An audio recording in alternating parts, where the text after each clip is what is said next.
Go back and watch the very first episode of Family Guy. Death Has a Shadow, January 31st, 1999, aired right after Super Bowl 33. 22 million viewers tuning in. Peter Griffin gets drunk at a stag party, falls asleep at work, gets fired, lies to Lois about it, collects way too much welfare money, spends it recklessly, gets caught, and ends up in court. The episode lasts 22 minutes, and buried inside every single beat of that pilot is a joke the show has never stopped telling. Not the Kool-Aid man bursting through the courtroom wall, not the cutaway gags, something underneath all of it that's been running on a loop for 25 years straight, hiding in plain sight across 400 episodes, 2 cancellations, and a revival that turned this show into one of the longest-running animated series in American television history. Today we're pulling that joke apart, how it works, and why the show has gotten away with repeating it since the Clinton administration without anybody calling it out. But before we begin, I'd just like to kindly ask you all to subscribe. It's completely free, and it really helps us improve the videos for this wonderful community we've managed to build. Anyway, that's enough. Let's begin. To understand the joke, you have to understand Peter. Not the surface-level stuff everybody knows. Fat guy, loves beer, says dumb things. The structural role Peter plays in every single episode he's in. Peter Griffin is a man who is completely confident about things he has no right to be confident about. That's it. That's the engine. Seth MacFarlane based Peter's voice on a security guard he overheard while attending the Rhode Island School of Design. Not a professor, not an expert, a security guard who spoke with total authority about things he did not understand at all. MacFarlane heard that voice and built an entire character around the gap between confidence and competence. In Death Has a Shadow, Peter gets fired from the happy-go-lucky toy factory because he fell asleep on the job after drinking at a stag party. That's bad enough, but what makes it a Family Guy episode is what happens next. Peter doesn't panic, doesn't reflect, doesn't learn. He decides to hide it from Lois. He goes on welfare. When the check comes in way too high, he doesn't report it. He spends it. He buys ridiculous things. And when the whole scheme falls apart and he ends up in front of a judge, he gives a speech that he thinks is moving and profound. The judge responds by sentencing him to 24 months in prison. Peter walks into every situation believing he already knows enough to handle it. He never does. Things spiral, people get hurt, and then the show resets. That's not just the plot of the pilot.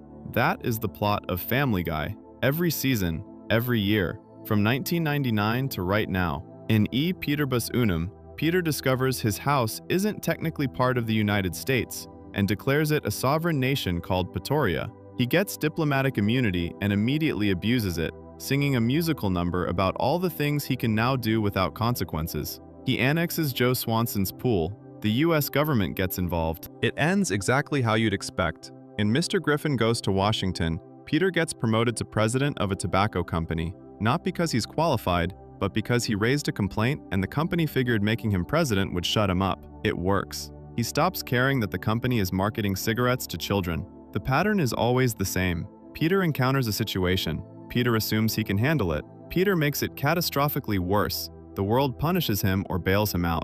Next episode, full reset, 0 lessons learned. In Wasted Talent, Peter searches for a golden scroll hidden inside a Pawtucket Patriot beer bottle, drinking obsessively until he finds it. The prize leads him to a brewery tour that parodies Willy Wonka and the Chocolate Factory. Along the way, he trips and hurts his knee outside his house, clutching it and gasping in pain for nearly 30 seconds straight, a gag so iconic that the show repeats it across multiple future episodes whenever any character takes a similar fall. In Lethal Weapons, Lois takes karate lessons and starts beating Peter up every time he annoys her. Instead of changing his behavior, Peter calls in help. The problem isn't his actions. The problem is always someone else's reaction. Even across different decades and different writing staffs, the core loop holds. Peter's confidence never shrinks, his competence never grows, and the gap between those two things is the only fuel the show needs. And that pattern alone wouldn't be enough to carry a show for 25 years. What makes it work,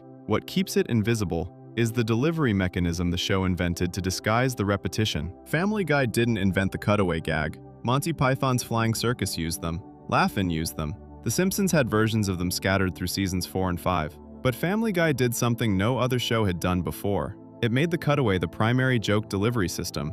Not a technique the show uses sometimes. the technique the show uses constantly, in virtually every episode, multiple times per scene. The structure is almost always the same. A character says a line, usually starting with, "This is worse than the time," or "This is like when," or "Remember when?" and the show cuts to a short scene that has nothing to do with the plot. Celebrity impressions, pop culture parodies, historical figures doing absurd things. The scene plays for a few seconds, sometimes longer, and then snaps back to the story. According to TV Tropes, the episodes with the most cutaways, The Blind Side and Save the Clam, each pack in 16 of them in a single episode. Here's what the cutaways actually do for the show structurally. They break up the A-plot so frequently that the viewer never sits with the story long enough to notice it's the same story they watched last week. Peter does something stupid.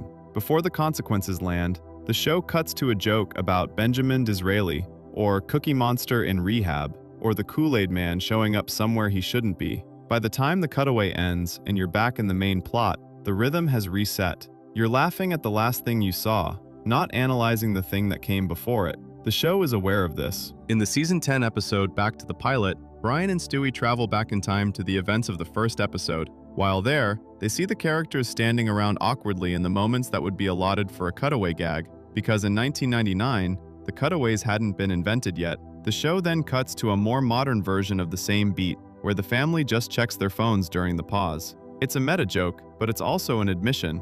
The cutaways aren't decoration, they're the machinery that keeps the show running. Take them out, and the characters have nothing to do but stand there. Seth MacFarlane acknowledged this himself. On his 2017 Reddit AMA, when a user brought up the South Park episode that mocked Family Guy's cutaway structure, MacFarlane said the South Park creators were right to flag the setups, which had gotten loose at the time. He gave them credit for the observation. That's the creator of the show, admitting that the cutaway format had become so automatic, it needed external criticism to course correct. But the cutaways aren't just covering for Peter's repetitive arc. They're covering for something bigger, and you can see it most directly in the moments the show decided to drop them entirely. Before we move on, make sure to subscribe if you're enjoying this breakdown. On May 2nd, 2010, Family Guy aired its 151st episode. It was called Brian and Stewie. It was written by consulting producer Gary Janetti and directed by Dominic Bianchi, and it was unlike anything the show had ever done.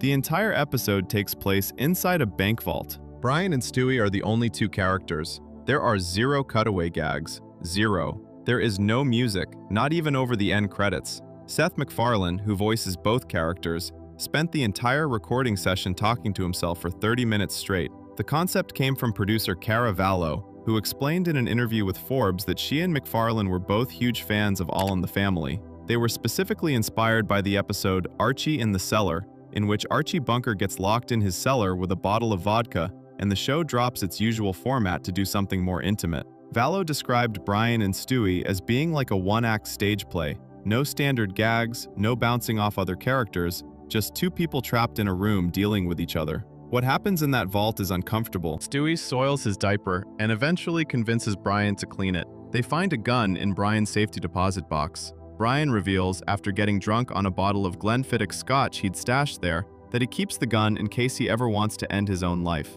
He explains that his existence as an anthropomorphic dog leaves him unable to find real purpose, and that knowing the option exists gives him a kind of peace. Stewie responds by telling Brian that he loves him, not romantically, but as the one person in the world who gives his life meaning. That's the 151st episode of Family Guy. No chicken fight, no Conway Twitty, no, this is worse than the time. Just two characters sitting in a room being honest with each other. And what it reveals, by removing every single tool the show normally uses, is how dependent the standard formula is on distraction. Without the cutaways, there's nowhere to hide. The characters have to carry the episode on the strength of who they are, not on the strength of what random pop culture reference they can cut to next. Brian and Stewie works because Brian and Stewie are the two most developed characters on the show. They're the two characters the writers have invested the most emotional complexity into across multiple seasons. Peter doesn't appear in the episode. He can't, because Peter's entire function on the show is to be confidently wrong,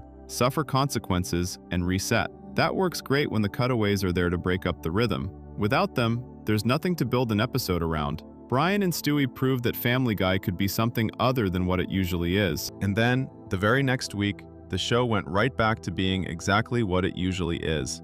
That 151st episode stands as the clearest evidence that the people making Family Guy understand the machine they built. They know the cutaways are structural, not decorative. They know Peter's loop is a loop, and they made a conscious decision, one time, to show what the show looks like without any of it. And then they went right back to the formula, because the formula works. The question is, why it works. And the answer is hiding in the one recurring gag that nobody thinks of as a joke. The giant chicken fight is the key to understanding all of it. In Da Boom, the third episode of Season 2, which aired on December 26, 1999, Peter receives an expired coupon from a giant chicken named Ernie. This triggers a fist fight. The fight takes Peter and Ernie across Quahog, through traffic, over buildings, and ends with Peter slamming Ernie's head into a photocopier before both of them fall off a skyscraper. Peter lands on top, Ernie appears dead. The scene cuts back to the main plot and nobody mentions it again.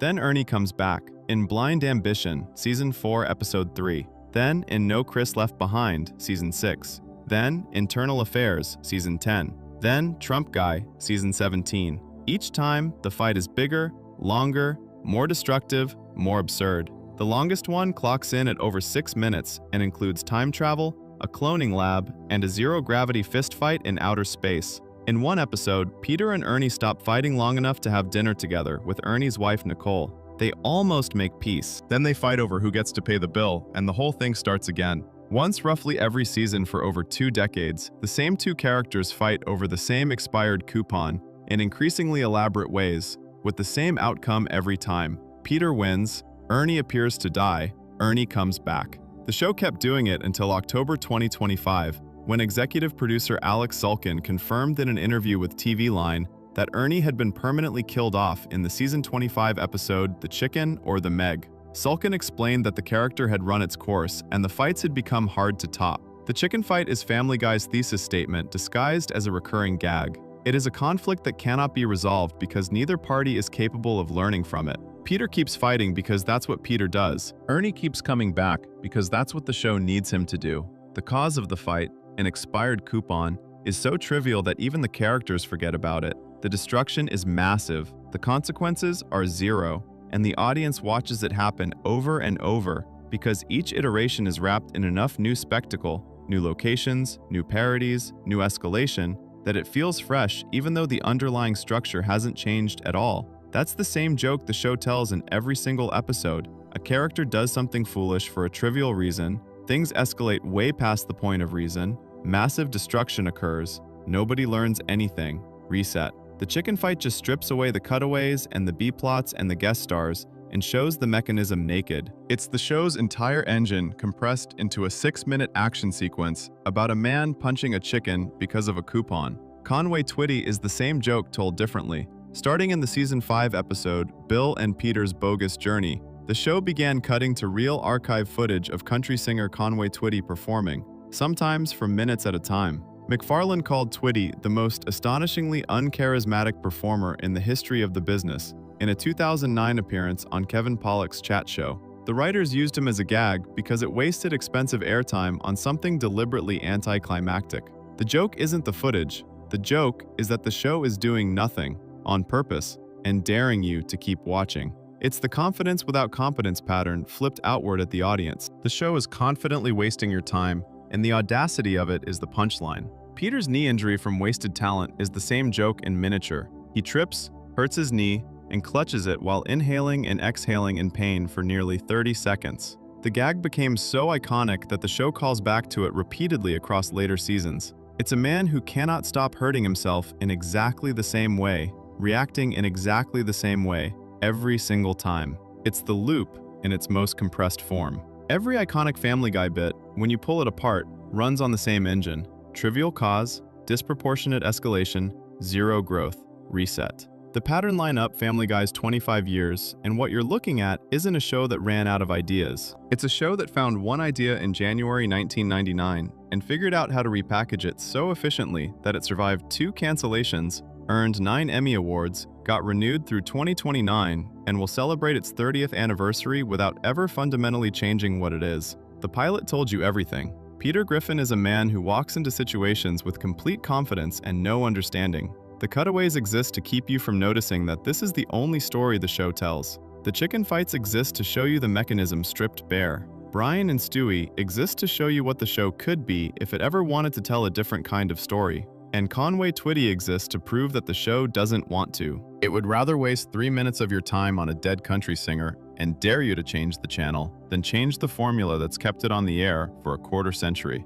That's not laziness, that's confidence. The exact same kind Peter Griffin has. Total, unshakable, and completely unjustified by the evidence. The difference is that for Peter, the confidence is the joke. For the show itself, the confidence is the strategy, and it's been working since Super Bowl 33. Seth MacFarlane told Reddit he stopped writing for Family Guy in 2010. The show didn't miss a beat, because the machine doesn't need its creator at the keyboard anymore. The joke tells itself. It always has. And at this point, after 23 seasons, 400 episodes, 9 Emmys, and a mega renewal deal with Disney that takes the show through its 30th anniversary in 2029, nobody at Fox has any reason to fix what was never broken. The joke landed in 1999. It's still landing now. The only thing that changed is the wrapping paper. If you enjoyed the video, make sure to subscribe, and I'll see you in the next video.